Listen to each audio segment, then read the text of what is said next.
Hey guys, Cam here from PhoneDog.com, and how do you review a phone that costs almost double what the most expensive flagship devices cost? That was the challenge facing me when I received the Porsche Design P’9983 a couple of weeks ago. Or maybe the question should be, should I even compare it to other flagships, or is it in a league of its own? Find out in the review. With Porsche Design-made products, clearly the aesthetics and build quality are of utmost importance. The company prides itself on making fashionable devices, normally crafted from a beautiful metal and featuring modern angled frames. The P’9983 is no different, and as you'd expect, it features some classy materials. The rear shell, for example, has been crafted from a bespoke glass weave material, which looks very much like carbon fibre. From the inside you can see the weaves in detail. The outside has a very glossy finish. As you'd expect, a surface this shiny is also a huge fingerprint magnet. But on the rare times that it's clean, it's one of the most beautiful finishes I've ever seen on a phone. This look is further enhanced by the smoky chrome BlackBerry logo. And for that added element of Porsche designness, the camera and LEDs sit inside two perfectly round metal rings embedded in an industrial metal rectangle panel. And this same rectangle is almost identically mirrored on the front of the device, where Porsche Design's brand logo proudly sits, taking up a ton of space. BlackBerry's logo is sitting rather less obviously below the keyboard.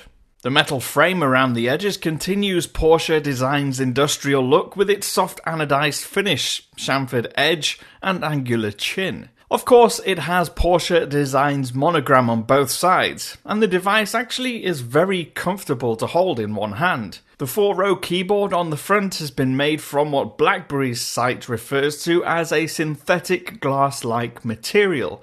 In other words, probably some really fancy hard transparent plastic. The angular sculpted finish looks attractive, almost sexy, but what it has in looks, it loses in functionality. This is one of the hardest to type on physical keyboards BlackBerry has ever released, not helped by the fact that the phone is considerably smaller than both the Passport and Classic. They also have a disappointing, weak, spongy feel when trying to type, which doesn't help matters at all. It conspires against you along with its shiny, almost slippery finish and cramped positioning, almost daring you to try speed typing and then waiting, ready to laugh at you when you fail. But damn it if it doesn't look sexy while it's doing it. There's comparatively little to say about the Porsche Design's display or performance, because from here on in, there's little to admire about the hideously expensive smartphone. The screen is a 3.1-inch 720 by 720 pixel square AMOLED panel, with a pixel density of 328 pixels per inch. It's actually quite sharp. But being a square of this size is just far too small in this day and age. It takes up less than 40% of the front face of the phone. Even for a BlackBerry, that's not a lot of screen real estate. There's only enough room for about 4 rows of messages in the BlackBerry Hub inbox, and its size and shape means that most apps aren't very well optimized. Particularly the Android apps available to download from Amazon's App Store. Saying that, colours are very saturated and contrast levels are decent enough, but it is quite reflective. You can forget watching videos on it too. Along with its display, its performance would be adequate for a mid-range smartphone. In fact, its specifications are virtually identical to the BlackBerry Q10 released more than 2 years ago. It has the same 1.5 GHz dual-core processor and 2 GB of RAM. A little more generously, however, it has 64 GB of internal storage space for all your content needs. For the most part, the dual-core processor seems enough to get the most basic tasks done. Sliding in and out of the hub to the apps or the home screen is achieved fairly effortlessly with little stutter. It's when you get to loading web content or apps that it shows weakness. It takes a little longer than I'd like. Maybe it's a lesson in patience for me, but it's one I don't really want from a smartphone. If there's one element of performance I found impressive, it's the battery life. On almost every occasion, it got me through 2 days of use on a single charge. But part of me thinks that's mostly down to the fact I was using it less than I would a daily driver, just because I found typing and doing anything on it so frustrating most of the time.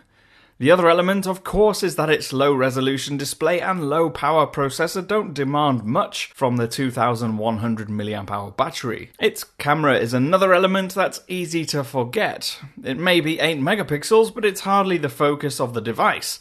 Image quality is a little fuzzy and shutter speeds can be slow. It's okay for taking the odd unimportant shot in good daylight, but once light diminishes there's little you can do about the noise and distortion that creeps in. It's hard to judge this phone against any others because it's not designed to be an all-singing, all-dancing flagship device. But at the same time, I'd expect a lot more from a phone that costs almost double what an iPhone 6 would cost, or in fact more than double what an iPhone 6 would cost. The only thing that I see it offers is a beauty and a design and perhaps the prestige of owning a Porsche Design product. It doesn't really have anything else of value, and I could almost justify the cost if it was the hardware or the performance and specifications of a BlackBerry Passport, all dressed up in some really nice fancy materials. But it isn't. This is just a BlackBerry Q10 in some fancy clothes. If you want a great BlackBerry, don't get this phone.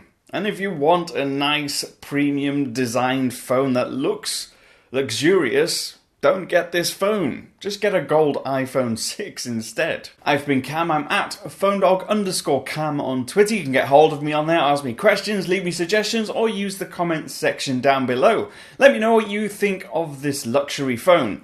Is it worth anywhere near the money that BlackBerry and Porsche Design want for it? And I'll see you again soon.